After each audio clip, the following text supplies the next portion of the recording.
sesión de Mujeres en Diálogo con un tema, como decíamos, del que tenemos en general una grandísima ignorancia y tenemos una deuda con esta genealogía de mujeres también, que son las mujeres en la Reforma Protestante, ¿no? Y tenemos la suerte de tener entre nosotras hoy a Mireia Vidal, que se conecta desde Edimburgo, Mireia Vidal Quintero, que ya es licenciada en Historia, en Sagrada Escritura, y está ya a puntito de leer su doctorado, que estamos deseando que lo haga y luego poder participar de esa divulgación para poder participar de su conocimiento, ¿no? Ella es miembro de la Iglesia Evangélica Española, tradición presbiteriana y metodista, y sus áreas de investigación van desde los orígenes del cristianismo a la Reforma del siglo XVI, con una especial atención en la historia de las mujeres, ¿no? Mireia escribe mucho, no sé cómo le cunde tanto, escribe artículos y escribe libros, ¿no? Yo quiero nombrar un artículo que me parece muy importante porque también nos recuerda esta deuda que tenemos y que nos gustaría mucho reparar en lo posible, ¿no? Es un artículo que escribió en la revista Cartaginesia, un número especial sobre teología feminista, y que dice así el título: Cuando las diferencias son pocas, pero no marginales, género, identidad y diferencia en la teología feminista española, ¿no? Que hace ahí una aportación muy interesante sobre algunos vacíos que es importante rescatar, ¿no? Y luego, lo último que yo en concreto he leído de Mireia ha sido Genealogías del Trauma, que me parece un libro potentísimo, como así fueron las jornadas de la ATE, que recoge, en este libro Mireia recoge las ponencias. Y también, como no, tenemos que nombrar del material que ella nos ha mandado, el libro que es Reforma y Reformas en la Iglesia, miradas críticas de las mujeres cristianas. Entonces, bueno, gracias Mireia y encantadas de estar contigo esta tarde. Se me ha olvidado decir una cosa muy importante. Por supuesto, está en la Asociación de Teólogas Españolas y está en la Asociación en la Asociación se me ha olvidado, en la Asociación de Teólogas Feministas Europeas. Y ahí no sé si eres secretaria, desde luego te encargas de las publicaciones. Haces el gran esfuerzo de animarnos a escribir, que lo hacemos poco, y haces un trabajo ahí muy, muy motivador, importante. Muchas gracias. Pues muchas gracias, Pepa, por esta introducción. También a todas vosotras por haber escogido este tema. Me siento muy acompañada. A muchas de vosotras os conozco y me da mucha alegría pues, que podamos dialogar, compartir, reflexionar conjuntamente sobre este tema de las mujeres en la Reforma Protestante, que efectivamente es una cuestión de genealogía. Tiene mucho que ver con el pasado, pero también con el presente. Y efectivamente cuenta una historia que quizá en nuestro contexto inmediato español no es tan conocida porque efectivamente el catolicismo ha sido pues, históricamente la denominación cristiana mayoritaria en el contexto español.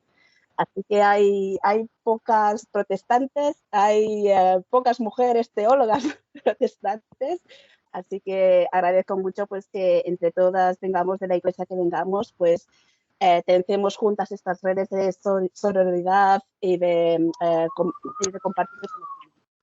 Me alimento también mucho de vuestras propias genealogías, así que espero que también vosotras os alimentéis de las genealogías que vamos a compartir hoy, de las que vamos a hablar. Bueno, he pensado que podríamos organizar esta presentación en dos grandes apartados. Primero voy a hacer una introducción que es un poco extensa para situarnos un poco en el escenario histórico y teológico de la Reforma, y esto lo hago a colación especialmente del artículo de Lidia Rodríguez, que está publicado precisamente en el libro que recoge las jornadas de la ATE del año 2017, en las cuales se conmemoró el 500 aniversario de la Reforma Protestante.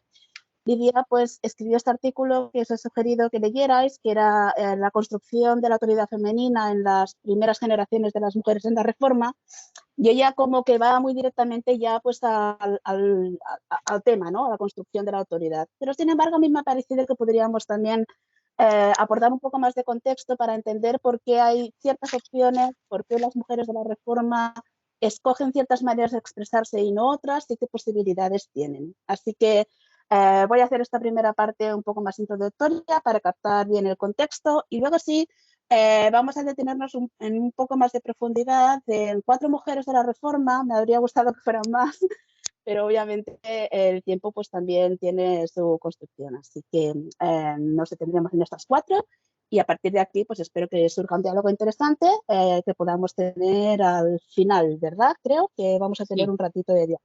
sí. Muy bien, fenomenal. Bueno, pues vamos a lanzarnos a ello.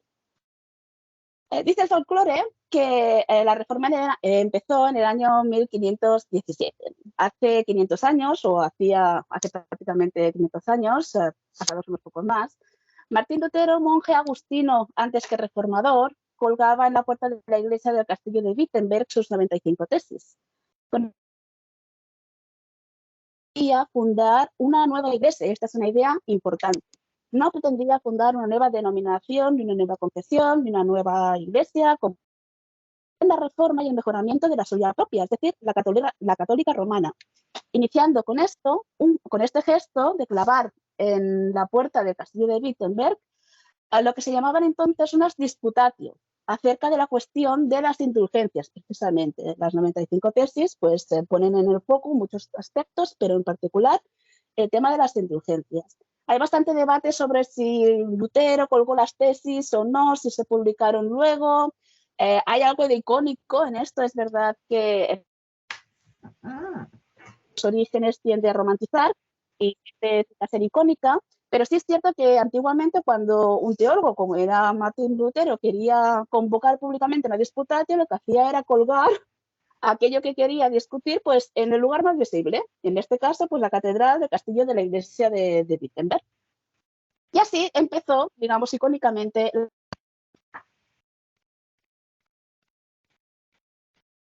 significativas para marcar este acontecimiento. Por tanto, hay que afirmar que la reforma se enclava firmemente en un marco determinado, cuajado tanto de continuidades como de discontinuidades respecto a la época inmediatamente anterior, siglo XV, siglo XIV. Algunas de estas continuidades y discontinuidades afectan también a la propuesta que los distintos proyectos reformados hicieron hacia las mujeres. Y para perfilar esta cuestión, conviene, por tanto, hacer esta pequeña introducción al contexto de la reforma. La primera imagen que quiero elaborar un poco, presentar, es precisamente cómo era la sociedad europea al cambio del siglo XV y XVI, muy rápidamente. Esta sociedad del siglo XVI sigue todavía muy vinculada a formas de organización social medievales, está dividida por estamentos, con pocas posibilidades de ascenso social, con una nobleza terrateniente, y en Centro Europa unas ciudades que guardan relaciones diferenciadas respecto a unidades estatales superiores, gobernadas por una oligarquía burguesa y o religiosa. Estas son las famosas ciudades-estado. Se detecta un aumento de la población que se sitúa al momento sobre los 82 millones de personas en Europa, pero también un descenso del poder adquisitivo de esta población, más notorio especialmente en los estamentos inferiores y en la Europa oriental más que en la occidental. A lo largo del siglo XVI se da también un empeoramiento de las condiciones del campesinado. La nobleza sigue siendo una gran clase terrateniente y esto tendrá un gran impacto en el desarrollo de la reforma por su confesionalización. Es el famoso cuius regio eius religio. Los centros urbanos continúan, sin embargo, siendo centros de un sostenido crecimiento económico y en ellas existen empresas protocapitalistas que acabarán por resquebrajar el sistema gremial. Junto a esta presentación a vuelo de pájaro de la sociedad europea, cabe también adjuntar la continuidad que existe en cuanto a prácticas y vivencias religiosas entre el siglo XV y el XVI. El ideal de pobreza apostólica del XII, en adelante, que aparece en el siglo XII y que continúa desarrollándose, sigue activo en diversas formas de religiosidad, que tienen, sin embargo, en la sencillez y la experiencia anterior, su gran paradigma, como es, por ejemplo, el ejemplo de la devoción moderna. Se trata de una época extremadamente religiosa, muy religiosa, en la que la educación de las capas superiores, especialmente de la pequeña nobleza, pero también de la burguesía, exige autenticidad y mayor preparación a una iglesia muy desacreditada en el momento. Como es bien sabido, en la sociedad medieval, política y religión se dan estrechamente de la mano en lo que se llama el modelo cristiandad, por lo cual se espera que tanto el Estado como la Iglesia colaboren en el bienestar material y espiritual de la población. el patronazgo de formas institucionalizadas de culto por parte de las ciudades, por ejemplo, el culto a los santos, los peregrinajes, la legislación funeraria, etcétera, etcétera, muestran la independencia de estos dos ámbitos. Por lo tanto, cualquier agitación social, eclesial o política tiene su repercusión en las demás esferas. La Guerra de los 100 Años, la crisis agraria, la peste negra refuerzan el ambiente apocalíptico que hay atracción a todos los niveles. Incluso el cisma de Aviñón, de conciliarismo en su momento, y el intento abortado de reforma eclesial se viven como prueba de la cercanía del fin de los tiempos en el siglo XVI, XV y XVI. El anticristo, de hecho, es una figura que se pasea con asiduidad por la Europa de la época. Y es, por tanto, nada novedoso que encontremos en primera fila esta figura del anticristo en todos los panfletos propagandísticos en favor y en contra de Lutero o del Papa, dependiendo del caso. Uno de los primeros motivos que se suele señalar, y acertadamente, sobre las causas que llevaron a la eclosión de la Reforma es la necesidad de la reforma general de la Iglesia en la cabeza y en los miembros. La simonía, la desidia moral, el bajo nivel de preparación entre el bajo clero y el absentismo del alto clero son los grandes males del momento, transversales a toda la Iglesia europea. En nuestra propia tierra, en España, por ejemplo, desde el Concilio de Valladolid de 1322, se suceden las llamadas a la reforma moral del clero y al mejoramiento de la instrucción del pueblo, sin mucho éxito, si hay que juzgar por la reiteración continua hasta la reforma cisneriana. A la hora de aprender el panorama eclesial del paso del siglo XV al siglo XVI, y en especial a la hora de hablar del origen de la reforma protestante, cabe en particular destacar dos factores: la percepción clerical y la narrativa de origen de la reforma. En cuanto al primero, cabe decir que el estado de la Iglesia a finales del siglo XV en general no había empeorado. Por ejemplo, entre el año 1450 y el 1525, un tercio de los clérigos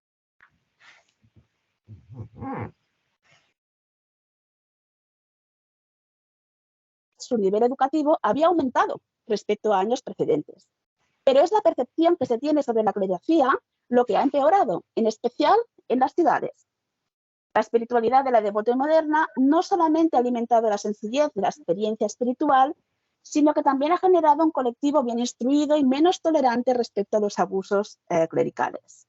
En cuanto a lo segundo, la alta conflictividad aparejada al propio desarrollo de la reforma conlleva necesariamente la delimitación de unas fronteras identitarias que enfatizan los rasgos negativos del otro, es decir, de la Iglesia Católica o de las ramas protestantes que se enfrentarán entre sí en los años venideros.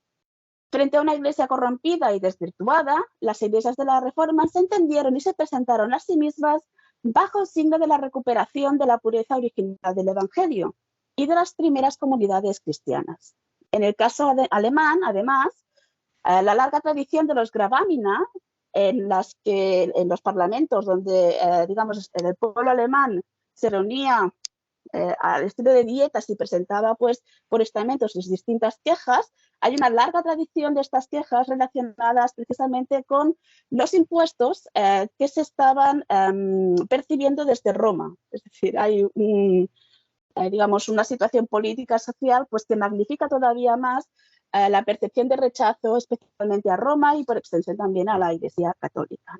Por eso la cuestión de las indulgencias, que es una práctica penitencial que de hecho no contaba con el visto bueno de muchas escuelas teológicas medievales, no solo de Lutero, sino que había también una crítica interna hacia la propia práctica de las indulgencias, resonó con especial intensidad en la Alemania de Lutero. Tengo un poco más del contexto teológico y religioso de la Reforma, creo que me lo voy a saltar un poquitín, pero bueno, en este caso lo que quería enfatizar es que una de las continuidades que se da entre, digamos, la época del 15, del 14, del 15 y del 16, es que se produce una especie como de agudización de la devoción a la vez que se dan como un movimiento de exclusividad.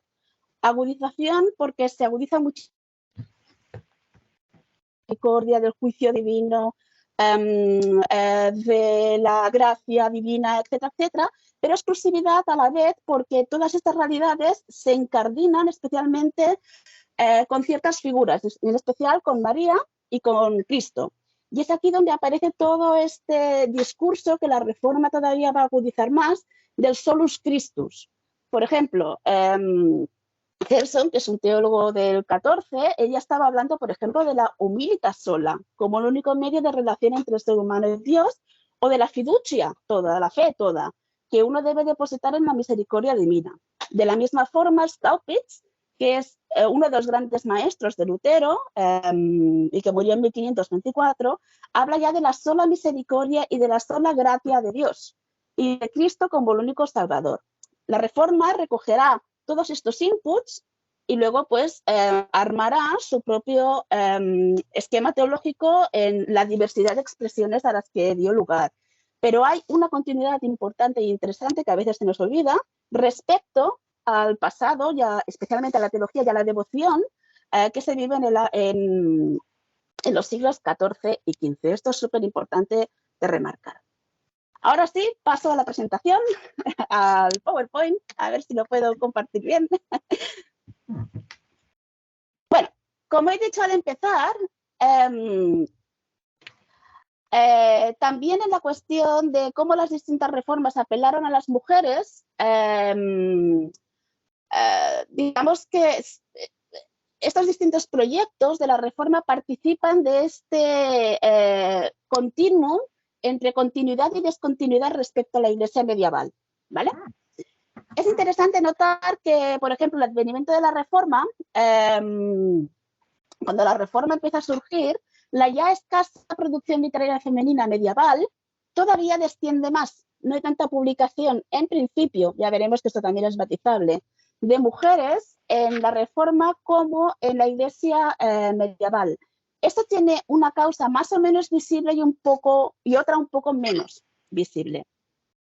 Todos los proyectos de reforma, el luterano, el calvinista, el reformado, distintas expresiones de estos, luego veremos un poco más, están de acuerdo en lo que vino a llamarse la liberación de los conventos, la famosa liberación de los conventos.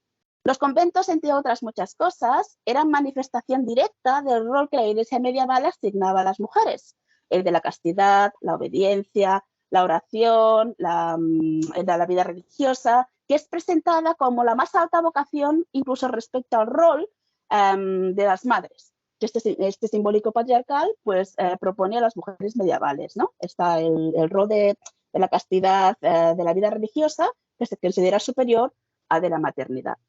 La Reforma, sin embargo, invertirá estos términos, como ya habéis visto en el texto de Lidia, y presentará el matrimonio y la maternidad como la más alta vocación de las mujeres y el cumplimiento de su propósito divino. Lutero, por ejemplo, escribía: no obstante, qué grande habría sido el orgullo de los varones si la voluntad de Dios hubiera sido que Cristo fuera engendrado por uno de ellos.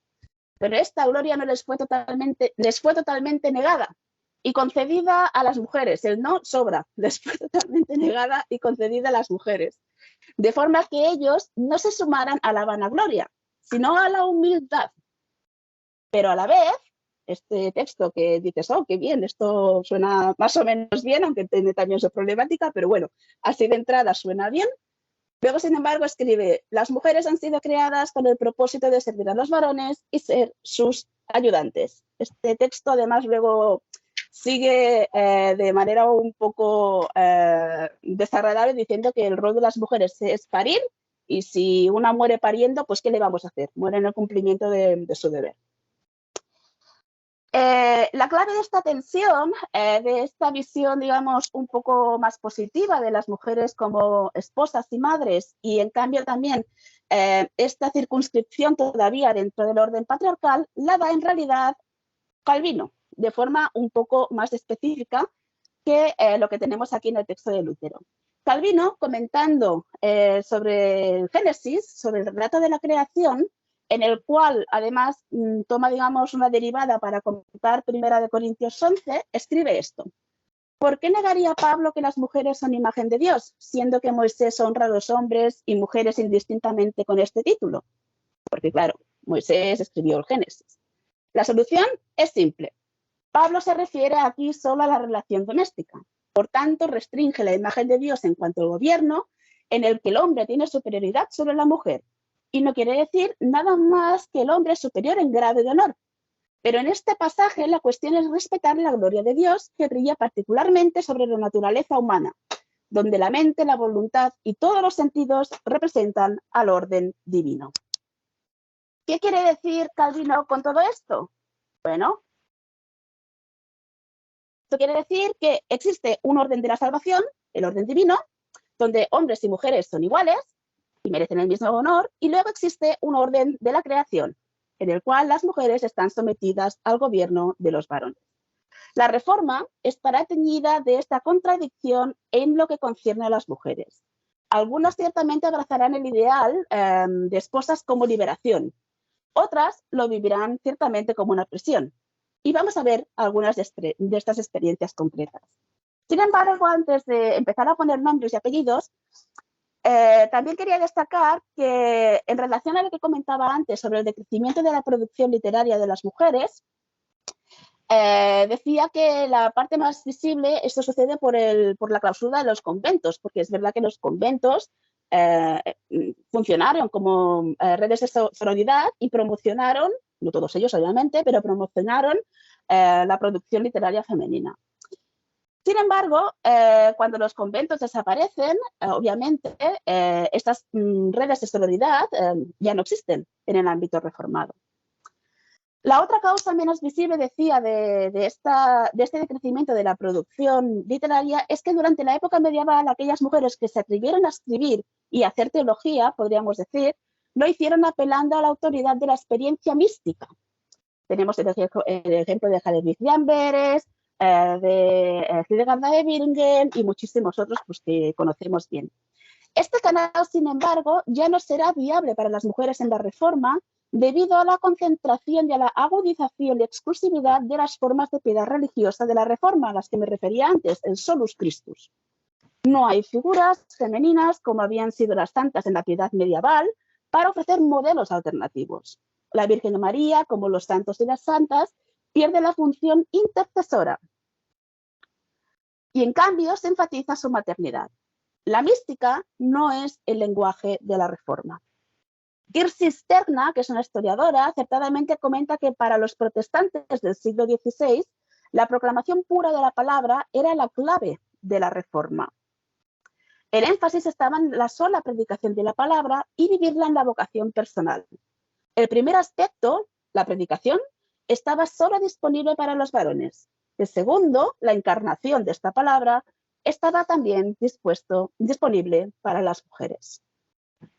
Las mujeres protestantes tendrán que olvidar, por tanto, la profecía y la experiencia mística y en su lugar aceptar la santa vocación doméstica de las esposas, madres y cuidadoras de la familia. Esta desaparición de la autoridad carismática se vincula precisamente a esta cuestión del descenso de producción, o al menos, y yo creo que esto hay que matizarlo, si queremos ser rigurosas con las formas de escritura que las mujeres de la Reforma utilizarán para expresarse. No son las mismas que se utilizaban durante la Iglesia medieval, vinculadas a esta autoridad mística. Pero aún así, sí tienen formas de expresión de escritura. Creo que esta apreciación habría que matizarla un poco. Por otra parte, también es cierto que la Reforma incentivó la educación de las niñas. Esto es cierto. Y que Lutero, por ejemplo, estableció como responsabilidad del Estado la educación tanto de niños como de niñas. Por supuesto, esto se debía a uno de los principales principios de la Reforma, el derecho a acceder a la Biblia en la propia lengua y a la enseñanza del catecismo. Ahora bien, también en este fenómeno de la educación femenina habrá vías divisorias. La mayoría de las esposas de pastores, por ejemplo, que encarnarán el ideal de la esposa que busca la Reforma, creo que el artículo de Lidia comenta que en la segunda generación de mujeres de esposas de pastores hay unos niveles muy altos de educación, de literaricidad, etcétera. Pues estas mujeres proceden o bien de familias nobles o de burguesas adineradas, muchas de ellas procedentes de los conventos liberados, de las monjas liberadas en la primera generación de mujeres protestantes. Las mujeres pertenecientes a estas capas sociales se beneficiarán de una educación superior, obviamente, a la que reciben las capas menos privilegiadas. Aquí, la educación de las niñas será lo básico. A leer se las enseña principalmente. Y luego a otros menesteres que conciernen el hogar. Sin embargo, cuando en el siglo XVIII lleguen a estas latitudes, cuando el siglo XVIII llega a estas latitudes de Centro Europa, Alemania, etcétera, Suiza, etcétera, la educación básica de la población estará bastante avanzada y es innegable que uno de los motivos está precisamente en este interés de la reforma en la educación de tanto niños como niñas. Hay que recordar ahora que, si no voy mal, por ejemplo, en España, la primera traducción católica de la Biblia es la de Torres Amat, que es la del siglo XIX, y son 7 volúmenes. O sea, esto no puedes viajar con ella a ningún sitio, no puedes consultarlo. En cambio, en el ámbito protestante, incluso el español, la primera traducción de toda la Biblia es la de Casiodoro de la Reina en 1569, que es la llamada la Biblia del oso porque hay un oso en la portada del impresor, y el oso probablemente se refiere a Berna, que es la ciudad donde se imprimió la primera Biblia, digamos, producida en el ámbito protestante español. Pero bueno, quedémonos con la idea de que la reforma articulará una experiencia ambigua para las mujeres. Algunas abrazarán el ideal de esta esposa como liberación, otras lo vivirán como prisión. Ahora sí, vamos a ver algunas de estas mujeres concretas. Antes de pasarme a hacer el recorrido que os quiero proponer, sí quería comentar un poco este cuadro, que en realidad es algo así un poco más contemporáneo también, porque es muy difícil situar todos los grupos reformados, protestantes, o sea, reformados / evangélicos / protestantes / calvinistas / presbiterianos, etcétera, etcétera. Hay aquí un cagao maravillado bastante importante. Esto os lo tenéis que imaginar pues como todas las congregaciones que existen en el mundo católico, pues igual, cada una pues con su propio carisma, pues aquí igual cada iglesia, cada denominación, el término que se suele usar en el mundo protestante para referirse a las distintas iglesias que tienen tradiciones teológicas un poco distintas, son denominaciones. Aquí podéis ver, por ejemplo, este árbol, ¿no? Este árbol común que surge pues desde el judaísmo, obviamente, de Jesús, la iglesia, digamos, unida, la iglesia medieval, luego tenemos el gran cisma y luego llega la reforma. Aquí, por ejemplo, tenemos lo que se llama la reforma radical. Esto que pone aquí, menonitas, reformadoras radicales, uteritas y hermanos, estos son los que se englobarán diversos ellos dentro de esta rama, dentro de lo que se llama la reforma radical. La reforma radical se caracteriza, entre otras cosas, por la total separación entre el Estado y la Iglesia, y por lo que se llama el bautismo de creyentes, el bautismo de adultos. Es decir, esta gente está absolutamente en contra del bautismo infantil, que es un gran problema en la época, por eso les persiguieron también mucho, porque el contrato cristiandad, ¿vale? Es decir, uno es ciudadano porque nace y es bautizado cristiano, y esto es lo que el modelo cristiandad promociona, esta fusión entre el horizonte civil, secular, y el horizonte religioso. La teología anabautista la rechaza, ¿vale? Por tanto, implica un conflicto directo con las propias estructuras de la cristiandad que siguen existiendo tanto en el mundo protestante como en el mundo católico, porque tanto la reforma calvinista como la reforma luterana no cuestionan en la base el modelo cristiandad. De hecho, son reformas que se hacen desde arriba, desde el Estado hacia abajo, o al menos se recluta la ayuda del Estado para promocionar, incentivar e implantar estas reformas. Bueno, pues todos estos son la reforma radical. Aquí tenemos algunos más. Los anabautistas, por ejemplo, también son reformadores radicales. Se les llama anabautistas porque vuelven a bautizar. El ana implica pues esto, la segunda vez. Tenéis aquí, por ejemplo, los luteranos, que se alargan por esta rama. Veis aquí los pietistas. El pietismo es un movimiento más bien del siglo XVII que lo que quiere es recuperar la experiencia, digamos, espiritual, mística, y no tanto la sesuda de la sistematización teológica a la cual el luteranismo y también el calvinismo se abocan durante el siglo XVII, precisamente porque hay que producir pues digamos, las sumas teológicas del protestantismo, y en cambio pues tenemos esta reacción pietista. Tenemos también los bautistas, que proceden más bien del ambiente, digamos, de Inglaterra, del Reino Unido de la época, de Gran Bretaña de la época, que se niegan a aceptar cualquier imposición por parte del Estado en su religiosidad, en su espiritualidad, y tienen que huir, por ejemplo, se les expulsa de lo que es Inglaterra, Escocia, etcétera, pero sobre todo Inglaterra, estaban más bien en la parte sur. Tenemos a los presbiterianos, estos son, digamos, el presbiterianismo es la denominación mayoritaria aquí en Escocia y viene de John Knox. John Knox estuvo en contacto directo con Calvino. Calvino es el gran reformador de Ginebra, y la reforma calvinista es precisamente la de Ginebra. John Knox pues, viajó a Ginebra y adoptó algunos modelos que allí se estaban llevando a cabo y luego lo implantó aquí en Escocia. Pero bueno, para que veáis, aquí también está obviamente la Iglesia Católica. La Romana Católica está aquí en el lado izquierdo. Pero que veáis, hay una gran diversidad entre los distintos grupos reformados. Todos estos proyectos tienen, digamos, tanta continuidad en cuanto a lo que les proponen a las mujeres, y todos participan de esta ambigüedad entre vías de expresión, digamos, más abiertas a las mujeres a través, sin embargo, de aceptar este modelo matrimonial y esponsal, y en cambio, pues censuran a aquellas mujeres que se sitúan fuera de este espacio controlado familiar. Bueno, vamos a empezar entonces con la primera reformadora que os quería presentar, y empiezo con un caso un poco excepcional. Esta mujer, esta reformadora, se llamaba Ursula Jost, y su actividad está estrechamente relacionada precisamente con la reforma radical, con los anabautistas.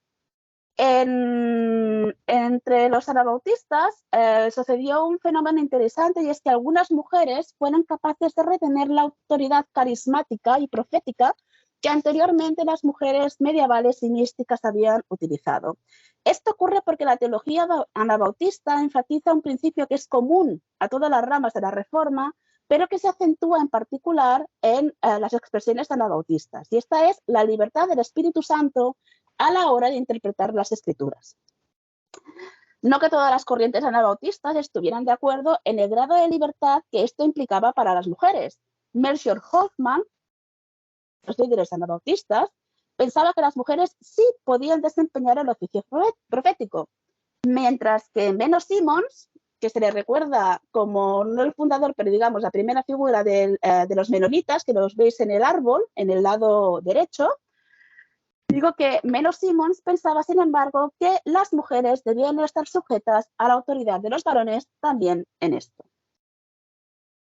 Por tanto, el ejemplo de la iletrada, porque no tenía educación, o al menos que se conozca, registrada, de Ursula Jost, es un ejemplo bastante relevante e interesante para la cuestión de cuál es el papel de las mujeres o qué lugar es en la Reforma. No sabemos la fecha de nacimiento de Ursula Jost ni su fallecimiento, pero sí sabemos de sus visiones, que fueron publicadas en el año 1530. Tuvieron lugar en particular alrededor de la guerra de los campesinos en 1524-25, de las cuales ella tuvo 77 visiones, y 58 de estas ocurrieron en 1525. 18 más ocurrieron en 1529, en una época de hambruna y cuando la persecución anabautista, tanto por parte de protestantes magisteriales, es decir, calvinistas, luteranos, etcétera, etcétera, como de la Iglesia Católica, arreció hacia los anabautistas. Sus visiones tienen un lenguaje apocalíptico muy intenso. Imágenes de guerra, nubes que llueven sangre, coronas, serpientes, obispos, sapos, caballeros, Dios disparando flechas ardientes, el Papa con una soga al cuello, etc. Es muy visual, obviamente, pues como suele ser el lenguaje apocalíptico. Estas visiones representan el conflicto entre el reino del mal y el reino del bien, que se encuentran enzarzados en batalla. Sin embargo, no hay o no tenemos constancia, o que haya llegado a nuestro tiempo, de un testimonio escrito de la interpretación de estas visiones. Úrsula Jost, por tanto, permanece como una de estas mujeres que aún en la primera generación de la reforma radical pudo, digamos, asentar su autoridad a través de su propio carisma, a través de la experiencia profética y mística. Sí que en general es verdad que a medida que el anabautismo en sus distintas formas se fue institucionalizando, las mujeres en segunda o tercera generación irán perdiendo lugares en relación a esta experiencia carismática, que se recluye mucho más hacia los varones. Sin embargo, este principio, que nos puede servir como principio guía, tampoco debe enfatizarse especialmente. Esto ocurre como con los orígenes del cristianismo. Es verdad que al inicio pues, hay autoridades femeninas muy potentes, pero esto no quiere decir que, a pesar de la institucionalización, luego no tengamos también autoridades femeninas muy potentes en el siglo III, IV, V, etcétera, etcétera. Por tanto, no hay que inclinar la balanza diciendo que luego, a partir de las segundas, terceras generaciones, estos carismas no estuvieran activos tanto en la reforma radical, a través de la autoridad carismática, como también incluso en la reforma magisterial a través de otro tipo de estrategias y prácticas. Otra reformadora que quiero también enfatizar, es interesante porque esta, digamos, que facilitó la reforma. Es una propietaria de una imprenta, porque las reformadoras o la reforma, digamos, o las mujeres que participaron en la reforma no solo participaron con el discurso, sino con la diseminación y la divulgación del discurso. Esta mujer se llamaba Margaret Pruss y murió en Estrasburgo en el año 1542. Es común y ciertamente correcto enfatizar el enorme papel que la imprenta tuvo en la reforma, no solo de cara a la distribución del texto bíblico traducido al vernacular, sino también de los propios textos teológicos y humanistas. Un aspecto menos conocido es quizá el enorme papel que los panfletos tuvieron en los debates que la reforma promocionó a la hora de movilizar la opinión pública. Algo hemos visto de esto en las lecturas de Lidia, si lo habéis hecho, con el ejemplo de Argula von Bruckmach, por ejemplo, cuya carta contra la Universidad de Ingolstadt se convirtió en todo un fenómeno editorial. Tuvo muchísimas reimpresiones y las reimpresiones, el volumen de cada edición, fue ciertamente notorio para la época. Todavía menos conocido que esto, sin embargo, es que también, como decía, hubo mujeres que en las imprentas ayudaron a la difusión de la reforma. Una de estas fue Margaret Pruss. Además de publicar una enorme variedad de trabajos distintos y a menudo contrapuestos, que es interesante, de distintos reformadores, por ejemplo, publicó a Lutero, a Andreas von Kallstadt, que es un reformador radical, a Caterina Schutzel, que la habéis encontrado también en la lectura de Lidia y que tuvo una importante función pastoral y también teológica en la ciudad de Estrasburgo. Y también publicó a reformadores anabautistas, incluyendo las visiones de Úrsula Jost, precisamente, o los tratados de Melchior Hoffman. Margaret Pruss es, de hecho, un ejemplo de las tensiones de género que la reforma mantuvo. Heredó la imprenta de su padre, pero fue su marido quien pasó a ser el propietario del negocio, la imprenta Pruss-Beck. Este, sin embargo, murió, dejándola a ella viuda y propietaria de un negocio que, según las ordenanzas del gremio de impresores, una mujer no podía regentar más que por un tiempo limitado.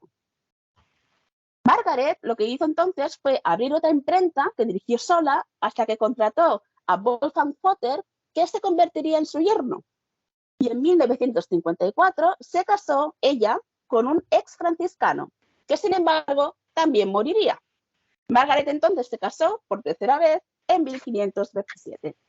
A través, como veis, de todos estos matrimonios con hombres que fueron partidarios de la reforma, Margaret pudo así retener su imprenta y continuar publicando según su propia tendencia teológica. Esto es un ejemplo de cómo la práctica también pues, permite desarrollar estrategias a las propias mujeres que se encuentran pues, en medio de las contradicciones propias del género, ¿no? Ujú. Bueno, pasemos ahora a otra reformadora, que esta sí que ya tenéis más conocimiento. Yo he hablado de ella también en alguna otra conferencia. La tenéis también en el texto de Lidia, que es Marie Dantier, que vivió entre 1495 y 1561. De ella no voy a hablar mucho, voy a decir algunas cositas, pero no lo voy a hacer porque yo diría que de entre todas las reformadoras o entre todas las obras que se pueden acceder, ciertamente con dificultad, de las reformadoras, la de Marie Dantier diría que es la más sencilla porque ha sido publicada. De hecho, su texto capital o uno de sus textos principales, que es el que tenéis aquí en pantalla, es la epístola muy útil. Este es el manuscrito que actualmente se conserva en el Museo de la Reforma de Ginebra. Digo que esta obra ha tenido bastante difusión porque se tradujo al inglés hace relativamente poco, creo que 2000 y algo. Entonces, a partir de aquí, en una colección muy interesante, de hecho, que tiene muchísimos documentos históricos, tanto de 16 protestantes como de católicos, de mujeres católicas y de otros ámbitos de la cultura europea. Es una colección muy interesante. Bueno, una de las cosas que decía Pepa al principio decía, ostras, es que me equivoqué, puse Marie Dantier, la puse como luterana. Bueno, Sí. y yo le dije, si levantara la cabeza le habría cogido un soponcio, porque como podéis ver quizá en el título, si no sé si está suficientemente grande en vuestras pantallas, pero el título lee, esta es, bueno, la epístola muy útil, que está hecha y compuesta por una mujer cristiana que nació en Tournai, enviada la epístola a la reina de Navarra, la hermana del rey de Francia. Y fijaos que pone a continuación, contra los turcos, judíos, infieles, falsos cristianos, anabautistas y luteranos. Vaya. Justo. ¿Vale? Entonces, esto es interesante para que veáis las propias tensiones que existen, de hecho, dentro de las distintas ramas de la reforma. Pero también participa ciertamente de este ambiente un poco apocalíptico, un poco tradicional también, que os decía. Por ejemplo, los turcos. Los turcos eran un terror en el momento, porque los turcos estaban avanzando por el este de Europa y, de hecho, rodearon la ciudad de Viena. Era una catástrofe. Entonces, la imagen del turco relacionada precisamente con este momento apocalíptico, este momento del fin de los tiempos, estaba muy impresa en la colectividad del siglo XVI, precisamente de la Europa central y occidental, y la tenía muy asociada pues, con este vocabulario apocalíptico. Los judíos pobres, ya sabéis que siempre están en todos estos fregados, cuando hay crisis importantes en el simbólico, ya sea en el simbólico o sea, del orden simbólico, pero también en la concreción de estas crisis, siempre reciben los pobres. Los infieles es todos aquellos que no son cristianos, obviamente. Los falsos cristianos, esto es interesante a partir de las líneas identitarias que todos los grupos protestantes intentan definir. Entiéndase falsos cristianos dependiéndose del punto de referencia que una tiene, por supuesto, en este caso el de Marie Dantier. Los anabautistas, como decíamos, pues que les dieron mucha caña, y efectivamente los luteranos y los reformados calvinistas, que es más bien la línea donde se sitúa Marie Dantier, tienen muchas coincidencias, pero tienen una gran separación, que es la concepción de la Eucaristía.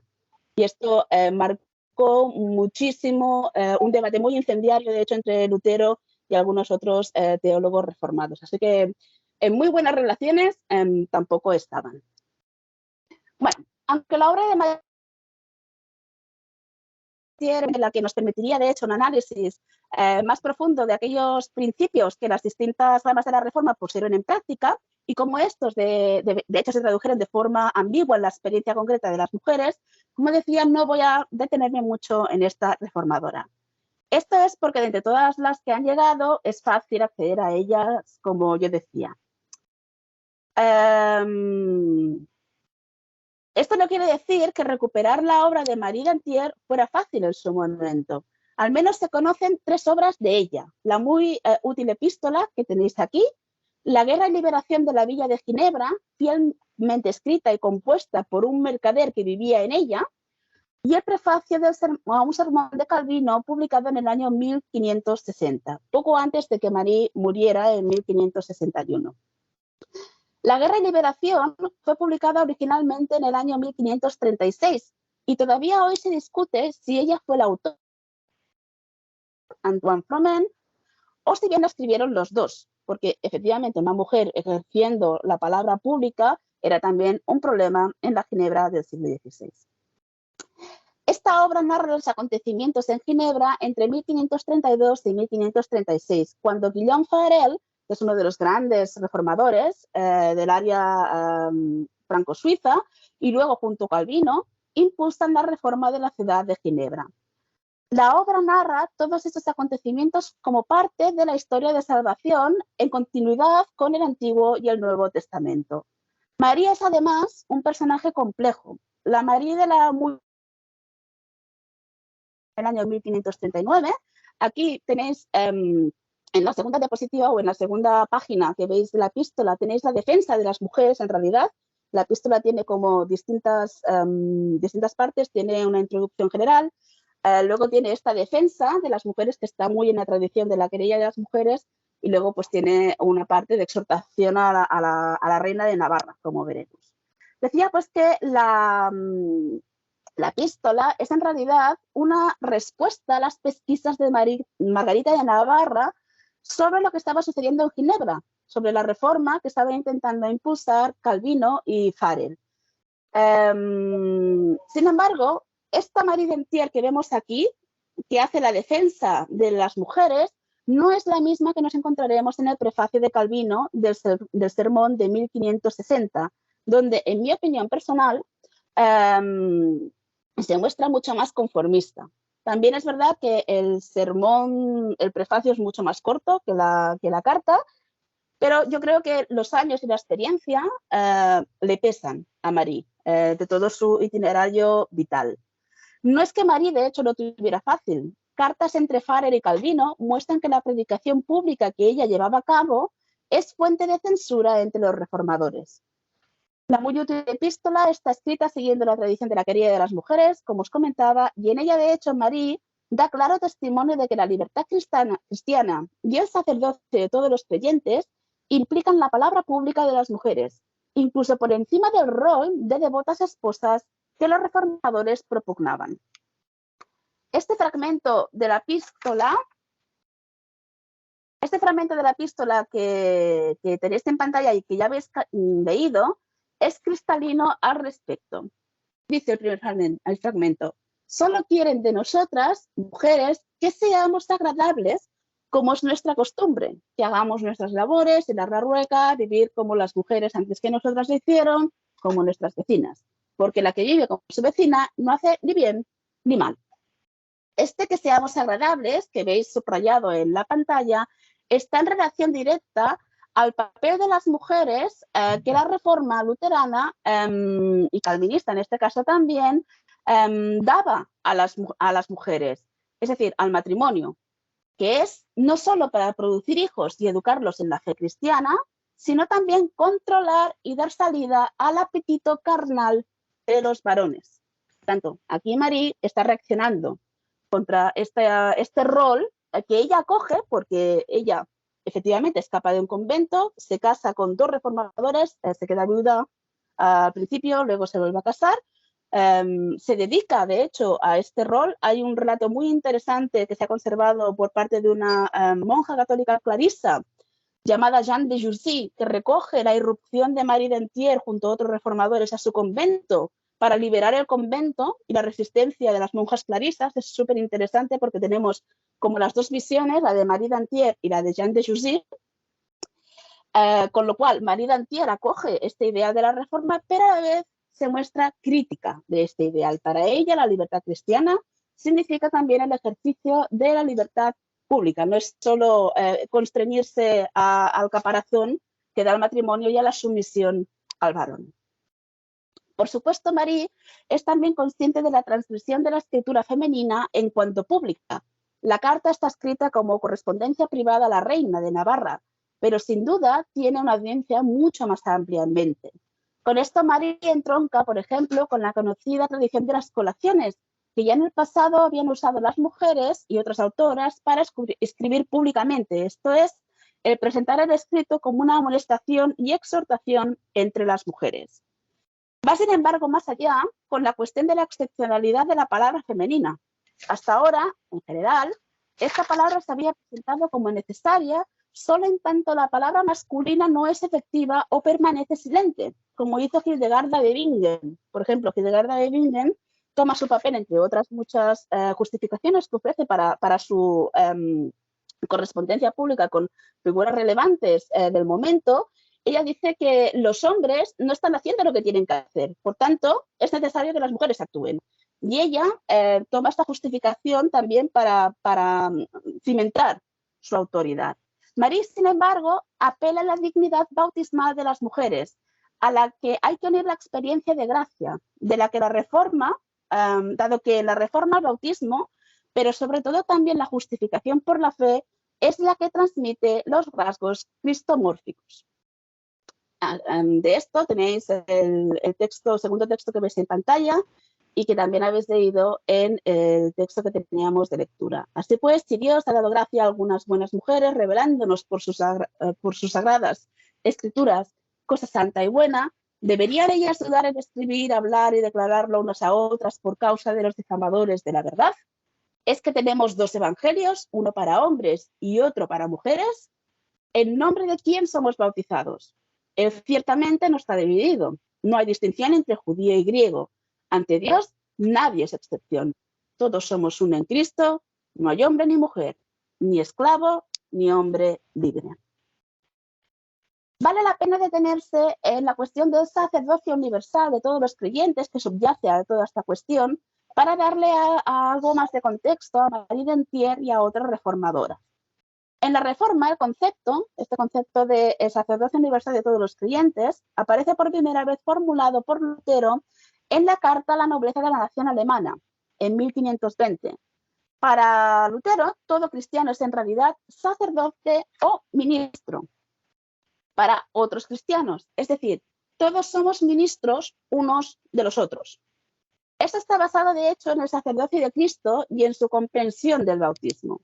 En este sentido, la Iglesia está fundada sobre el sacerdocio de Cristo y su estructura es el sacerdocio de todos los creyentes. Escribe Lutero: es pura invención que el Papa, los obispos, los sacerdotes y los monjes, a estos se les denomine el estado o el estamento espiritual, mientras que a los príncipes, señores, artesanos y campesinos se les llame el estado o el estamento temporal. Esto es ciertamente engaño e hipocresía, dice Lutero, pero no quede nadie intimidado por ello. Y por esta razón, todos los cristianos pertenecen verdaderamente al estado espiritual y no hay diferencia entre ellos excepto en cuanto al oficio. Pablo dice en 1 Corintios 12 que somos un mismo cuerpo, pero cada miembro tiene su propia función a través de la cual sirve a los demás. Todos somos cristianos consagrados a través del bautismo, de lo que se sigue que no hay verdadera diferencia entre laicos y sacerdotes, príncipes y obispos, entre lo religioso y lo secular, excepto la que conlleva el oficio y el trabajo, pero no en cuanto al estatus. El sacerdocio de todos los creyentes significa que venimos ante Dios, oramos por otros, intercedemos con y por otros, nos sacrificamos a nosotros mismos ante Dios y nos proclamamos la palabra unos a otros. En Calvino es interesante que es más o menos el ámbito desde el que escribe Marie de Dentier, que también tuvo sus diferencias con Calvino, pero bueno, vamos a ponerlo en el ámbito de Calvino más o menos. El sacerdocio de todos los creyentes no tiene un lugar tan prominente ya. En sus instituciones, que es la gran obra, es como la Suma Teológica de Aquinas, de Tomás de Aquino, pues las instituciones es como la Suma Teológica de Calvino, aparece solo de pasada el concepto del sacerdocio de todos los creyentes y se entiende como una extensión del sacerdocio de Cristo, pero no se conecta al oficio eclesial ni a la vida diaria del cristiano, como sí hizo Lutero. Más bien se enfatiza que solo Cristo es el único sacerdote. Este curiosamente llevaría a que en la teología reformada y calvinista se enfatice el papel del ministro ordenado y se diluya un tanto la idea abstracta de un sacerdocio general de los creyentes. Esto, de hecho, obedecía a una preocupación por cierto orden y ordenamiento de la autoridad eclesial y quién puede ejercerla y quién no. Al fin y al cabo, así como el sacerdocio de todos los creyentes abre un horizonte de libertad insuscitado para la época, y con el cual todavía estamos discutiendo, diría yo, también podía llevar a la anomía. Calvino, que es un reformador de segunda generación ya, ha aprendido de la experiencia de Lutero en la guerra de los campesinos. Bien, vamos a pasar a nuestra última visitante, que es Margarita de Navarra. Es la reina, esta es la reina a la que Marie d'Antier dirigió la muy útil carta. A una mujer que viene de estamentos, digamos, bajos, menos favorecidos, como Úrsula Jost. Hemos visto a una impresora, hemos visto a una mujer que pertenece a un estado más bien burgués, como es Marie d'Antier, y ahora veremos a una mujer que incentiva y desarrolla la reforma desde, digamos, el poder político, por llamarlo así. La figura de Angulema, la figura de Margarita de Angulema, duquesa de Alençon y reina de Navarra, y hermana del rey francés Francisco I, que es el enemigo jurado, ¿os acordáis?, del emperador Carlos V en el momento, es particularmente interesante porque en ella se interconectan poderosas redes de patronazgo, a la vez que fue una de las mujeres en la órbita de la Reforma que más producción literaria tuvo. Esto último hay que explicarlo bien. Digo en la órbita de la Reforma porque Margarita, hasta el día de su muerte, fue nominalmente católica. Nunca abrazó públicamente el protestantismo en ninguna de sus formas. Es muy probable que la volátil situación política y religiosa de Francia y la gran lealtad que Margarita profesaba hacia su hermano rey la llevaran a no posicionarse públicamente como protestante. Esto, por otro lado, más allá del enorme impacto político que habría tenido, dado que Margarita tenía un enorme poder en la corte francesa, por ejemplo, fue ella la que negoció con Carlos V la liberación de Francisco I cuando éste fue derrotado en la batalla de Pavía y le llevaron a Madrid al rey francés. Entonces se tuvo que negociar la liberación del rey y quien estuvo por parte francesa dirigiendo la negociación fue precisamente Margarita de Navarra. Lo cual implica pues, que ella tenía un enorme poder y un enorme respeto en la corte francesa. Digo que precisamente, más allá del impacto político que habría tenido el hecho de que Margarita se hubiera decantado públicamente como protestante, el hecho de que no lo hiciera muestra que también las fronteras entre protestantes, entre sus muchas distintas expresiones, y católicos, podían llegar a ser en ciertas circunstancias muy fluidas, muy volátiles, muy móviles. No estaba muy claro, de hecho, quién era protestante exactamente y quién era exactamente católico. Las identidades, como digo, todavía se estaban formando y, de hecho, no es hasta finales del siglo XVI, luego con la Confesión de Habsburgo, por ejemplo, con el Catecismo de Heidelberg, que ya se establecen las posturas, digamos, claramente que distinguen a las distintas ramas de la Reforma y a las distintas ramas también en relación al catolicismo. Pero hasta entonces hay espacios medios que habitan tanto protestantes como católicos y que no necesitan necesariamente una etiquetación en un sentido o en otro. Por otro lado, también hay que reconocer que la posición de Margarita le permitió que o una gran parte, creo que prácticamente toda, si no recuerdo mal, que toda su producción literaria pues fuera conservada hasta la posteridad. Decía que en Margarita de Navarra las redes de patronazgo y producción de literatura pseudo-protestante o protestante, por llamarla de algún modo, afloran claramente. Margarita conoció a Marie d'Antier y fue de hecho la madrina de una de las hijas de Marie.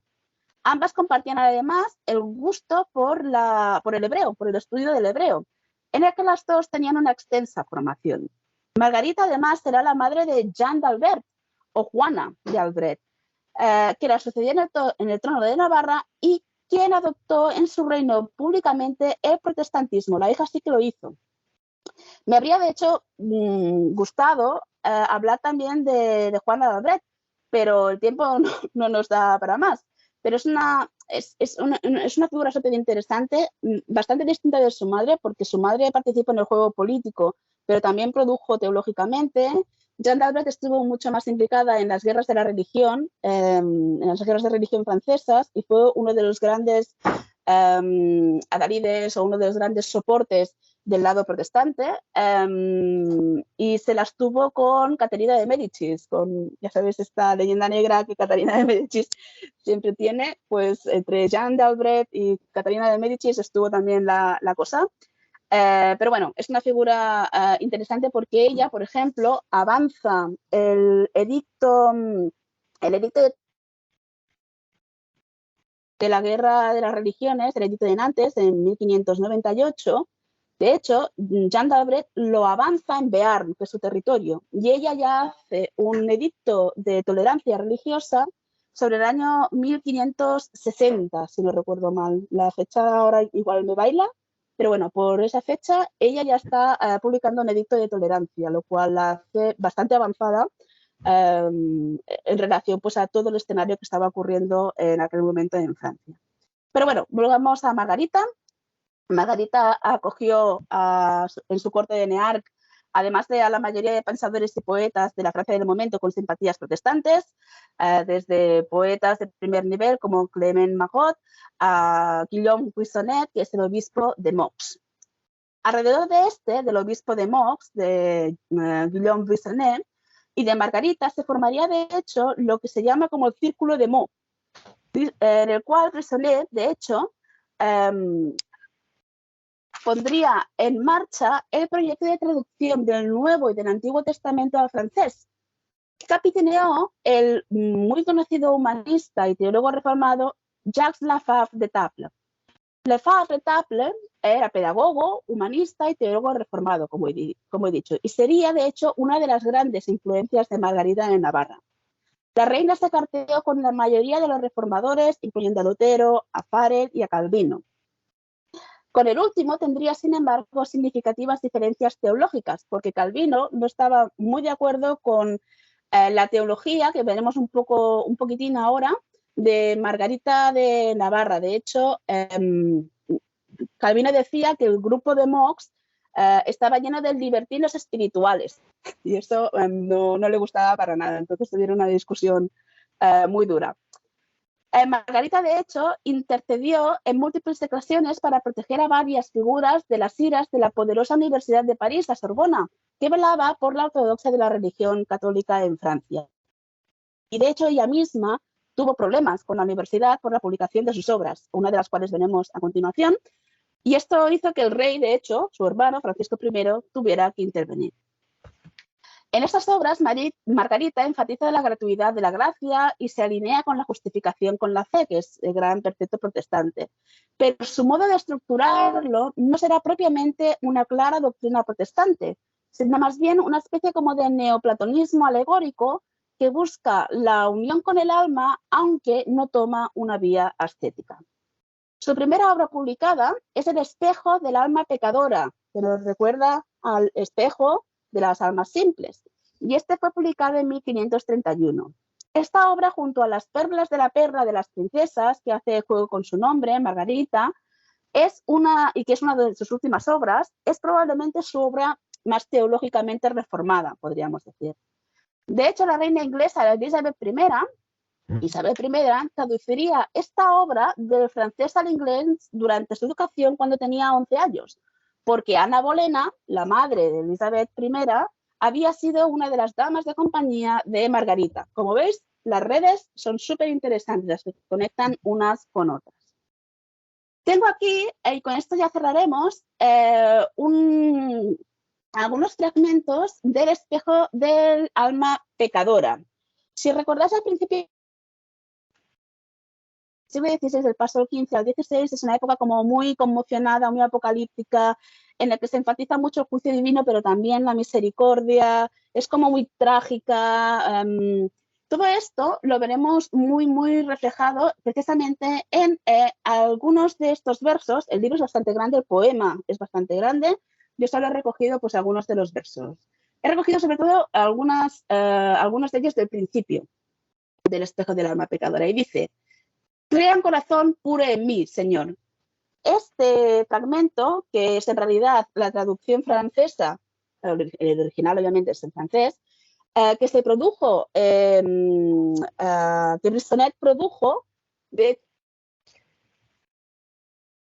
la Universidad de Sorbona, porque esto de publicar en francés una traducción bíblica era como pecado de los pecados. Entonces, solo por este breve verso del Salmo 50, la Universidad de Sorbona ya se las tuvo con Margarita de Navarra. Y sigue Margarita: ¿dónde está este infierno preñado de miseria, sufrimiento, dolor? ¿Dónde la cima de los males, de la cual emerge la desesperación sin fin? ¿Existe un abismo lo suficientemente tortuoso y cruel para castigar simplemente una décima parte de mis pecados? Como veis, la conciencia del pecado, de la culpa, es muy importante. Tantos son el número de mis pecados que su vastedad nubla mi visión y no puedo ver bien ni para contarlos. Me siento abrumada. Peor, soy demasiado incompetente para lidiar siquiera con el último de ellos. Siento que están profundamente enraizados en mi ser. ¿Veis esto y algunos de los discursos de Lutero cuando tiene aquella experiencia de la conversión de la torre? Y son muy parecidos. Y luego salto unos cuantos versos y luego sigue Marie. Pero la gracia, que no merezco y que puede alzarnos a todos de las garras de la muerte con su brillante luz, ilumina mi oscuridad. Y por su enorme bondad pasa por alto mis defectos. Levantando el velo de la ignorancia, me da visión clara y verdadera para ver quién y qué soy, dónde estoy y por qué me esfuerzo, a quién he herido, a quien apenas pensé en servir. Y es que mi orgullo debe menguar y debo humildemente confesar que en cuanto a mí soy menos que nada, antes de vida polvo y después abono, en el sentido de estiércol. Ella utiliza una palabra mucho más dura en realidad, pero bueno, vamos a poner abono o estiércol. Ah, que Señor, sin que yo mereciera consideración alguna, sino habiéndolo servido de la peor manera y abusándolo diariamente, no me deja aguardando sin fin por su ayuda. No espera que le ruegue misericordia, ni viendo el infierno que habito, espera que le llame en socorro. Por su propia voluntad, pone un dolor en mi corazón tan insoportable que postura el don cuyo verdadero significado queda más allá de mi comprensión. Estos fragmentos trasladan muy bien todo este sentimiento de la humildad, del solus Christus, de la sola gracia, y de hecho, efectivamente, traslada muy bien todo el ambiente que se espera. Incluso la cuestión de la penitencia es uno de los grandes problemas, una de las grandes divisorias de la Reforma respecto al catolicismo es cómo expresar el arrepentimiento, ¿no? Si puede haber un arrepentimiento realmente puro y absoluto, porque el ser humano no puede arrepentirse absolutamente por su estado pecaminoso. La respuesta reformadora será la humildad. Eso que hemos visto antes de la sola humildad se empatiza mucho, y de aquí pues el solus Christus, la sola gracia. Solo es Dios, como dice aquí Margarita, el que extiende la mano hacia el ser humano más allá del propio arrepentimiento que uno pueda tener o pueda sentir. Bueno, con esto llegamos al final de la exposición, que ha sido bastante larguita, gracias por vuestra paciencia. Podemos preguntarnos, como muchas y muchos han hecho, si la Reforma mejoró la situación de las mujeres. La respuesta a esto, como hemos visto, no puede darse en términos absolutos. Depende de quién y depende para qué. Y las experiencias son ambiguas, incluso en la propia biografía de una sola persona, como es el caso de Marie Dentier, por ejemplo. Pero también es cierto que, como observa Joan Scott en su famoso artículo sobre si las mujeres tuvieron un renacimiento, esto, o su observación, también aplica a la Reforma, como Kirsty Steffner comenta. Esta historiadora escribe: algo cambió durante el Renacimiento y la Reforma, añade esta historiadora del siglo XVI, de la Reforma del siglo XVI, en el sentido que las mujeres tenían de sí mismas, aunque poco en realidad cambiara o cambiara para mejor en su condición social. El cambio tuvo sus raíces en la experiencia espiritual de las mujeres y culmina en la conciencia que las primeras feministas del Renacimiento y de la Reforma pusieron por escrito. Muchas gracias a todas. Bueno, pues muchas gracias a ti, Mireia, y la verdad es que es súper interesante, ¿no? Súper interesante las contradicciones y también la novedad que algunas de estas mujeres aportan, ¿no? En medio de tantísimas dificultades. Me parece que Teresa ahora es la que va a hacer esta parte del diálogo, ¿verdad, Teresa? Eso.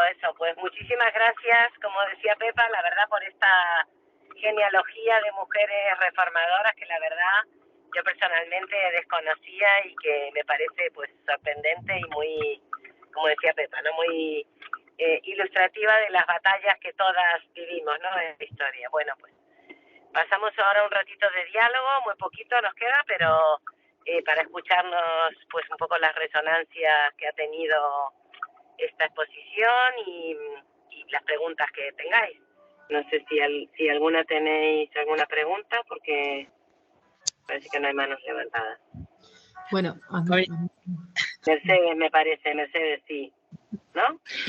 Sí, yo iba a levantar la mano, pero es que la ignorancia mía es absoluta en este tema, entonces me ha encantado porque qué similitud, ¿no? Es decir, es constatar lo que ya, bueno, lo que normalmente comentamos y tal, pero es una similitud que recordaba, bueno, pues desde nuestras místicas medievales a, yo qué sé, y mira que yo tengo una memoria bastante dificultosa, ¿no? Pero me ha gustado mucho ver que el recorrido es absolutamente similar, es decir, salvo la situación, bueno, pues todo el arrastre cultural, geopolítico, el contexto, todo eso, ¿no? Pero la experiencia, la vivencia, ¿cómo se dice? La valentía y la capacidad, ¿no? ¿Cómo se las han ingeniado, ¿no? ¿Cómo han sido capaces de ir elaborando pensamientos y urdiendo caminos de respuesta, ¿no? Hasta donde han podido. Ya digo, no soy capaz ahora mismo de elaborar más, porque para mí es un tema absolutamente de desconocimiento total, ¿no? Y me ha encantado, me ha encantado. En muchos momentos te pierdes porque no sabes, pero me imagino que además, bueno, de lo que tengas escrito, pues ya, a ver si la vida me da para ir leyendo, porque me parece súper entusiasmante. Y los textos que has puesto, Mireia, por favor, porque son preciosos, ¿eh? Son preciosos, sí. Vamos.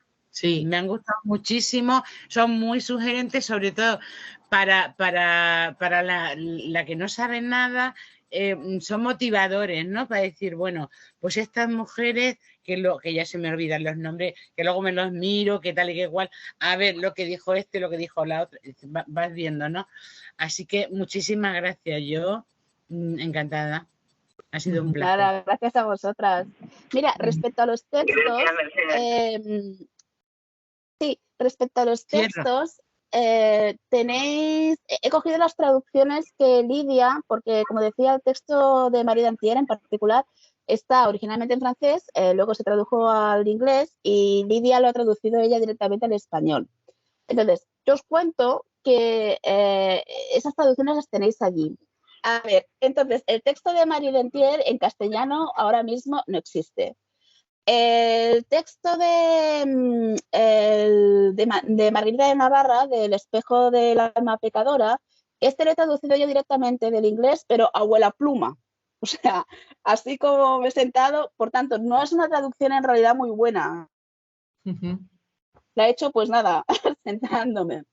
Entonces, no os puedo facilitar textos porque no están, literalmente no están traducidos. Yo espero que en algún momento algo se puede hacer. Bueno, me parece que Pepa también tenía la mano levantada.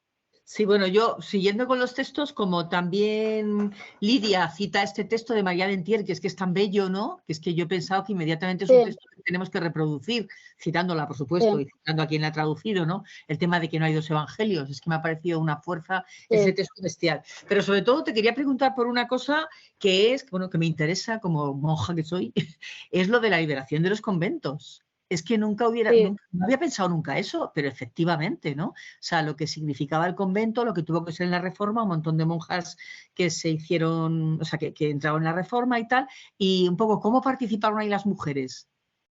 O sea, desde dentro mismo, bueno, si tienes, o sea, es una curiosidad por un lado. Y luego otra cosa que me ha interesado muchísimo es esto que dices también, que es una contradicción, porque algunas autoras, como alguna de las que has nombrado, no es del todo, pero me ha parecido también muy interesante estos que has planteado de cómo la mística no es una referencia tan importante en la Reforma, aunque al mismo tiempo algunas mujeres son visionarias, ¿no? O sea, si podrías desarrollar un poco más esos dos aspectos. Sí.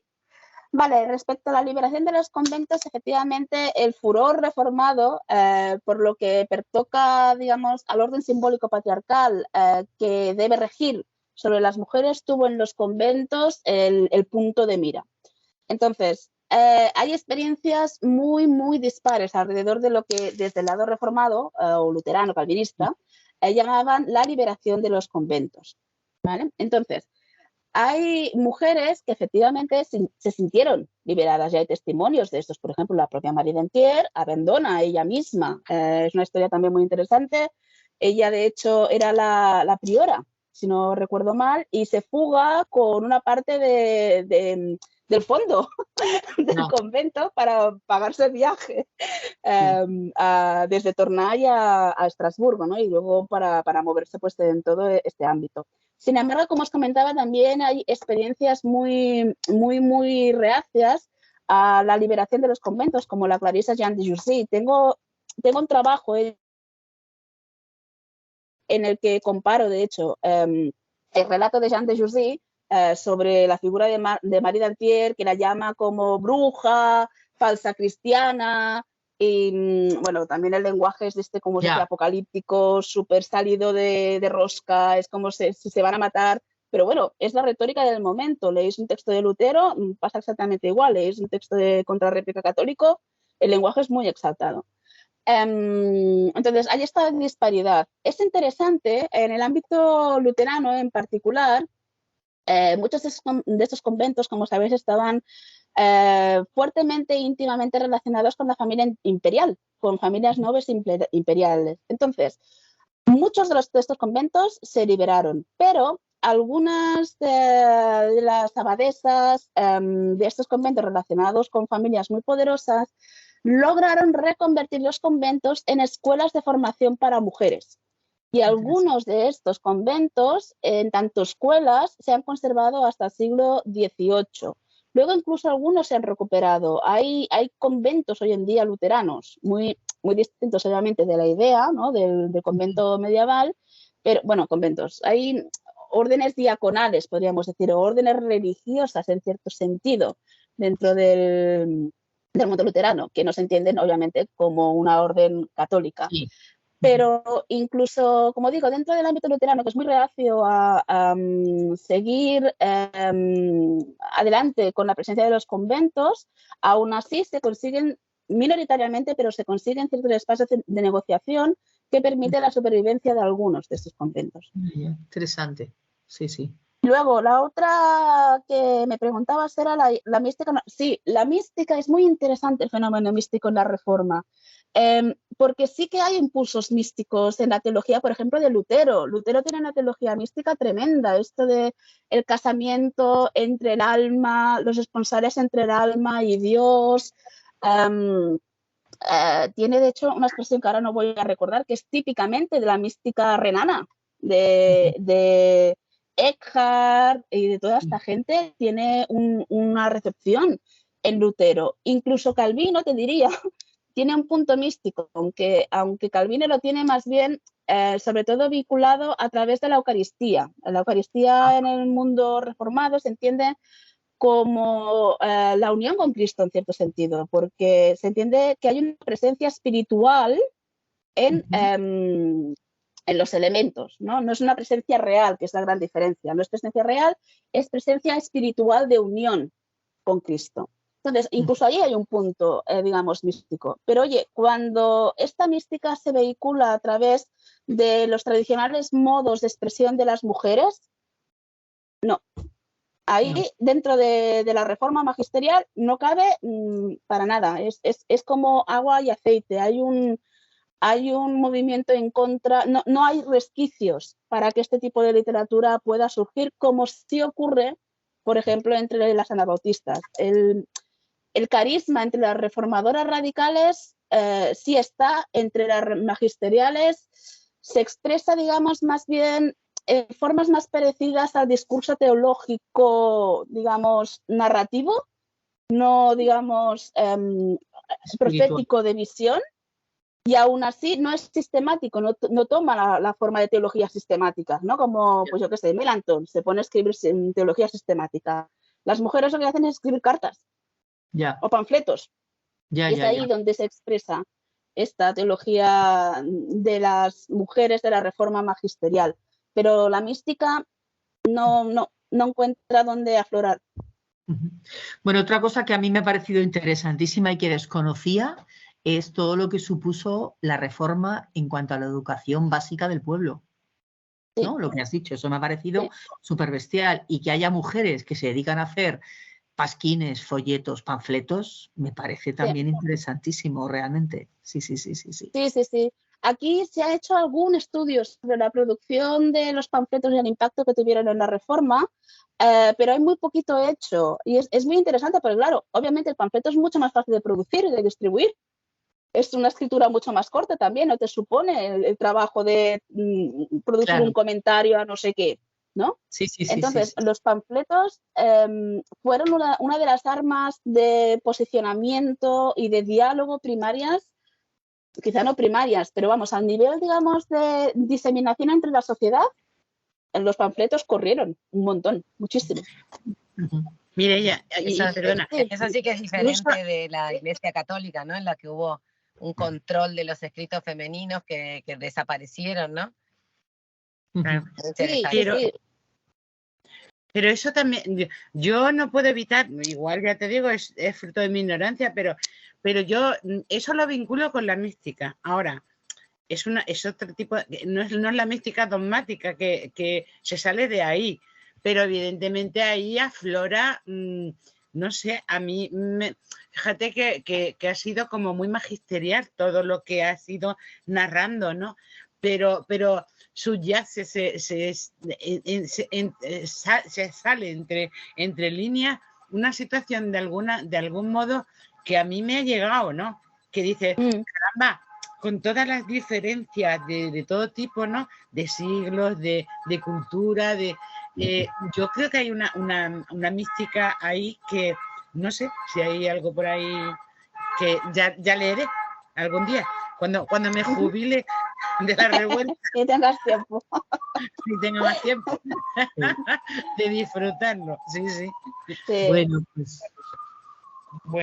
Bueno, yo creo que ya no hay más preguntas, estamos a 35. Pero quizá recordar que estamos ya terminando este 6º seminario, pero nos queda una sesión que, como siempre, desde que empezamos, es un conversatorio y tratamos de recuperar genealogías femeninas, aunque la sesión de hoy también hemos recuperado algunas, la verdad que sí. Pero el 17 de mayo nos volvemos a ver para dialogar, un conversatorio a propósito de las figuras de Sor Juana Inés de la Cruz, que en este caso la persona que animará el seminario es Ángela Trejor Hager, latinoamericana, y nuestra querida Eseria, ¿no? Que quien animará esta sesión será también nuestra compañera Marisa Vidal, ¿no? Entonces, animarnos a estar y bueno, y nuevamente muchas gracias, Mireia, desde Edimburgo. Gracias por engancharte esta tarde. Muchas gracias a vosotras. Gracias, sí. A Mireia y a todas las que estáis aquí. Ha sido pues una tarde estupenda de diálogo. Sí. María, no sé si quieres decir tú alguna indicación práctica. No, simplemente yo también me uno al agradecimiento y nada, decir que eso, que estamos invitadas a cerrar estas sesiones de seminario, ¿no? Con el próximo día, que ha dicho Pepa, fenomenal. Y nada, pues buena tarde a todas. Un abrazo fuerte. Muchas gracias Gracias. a todas. Gracias. Muchas gracias a Adiós, todas. gracias. Adiós. Gracias. Gracias.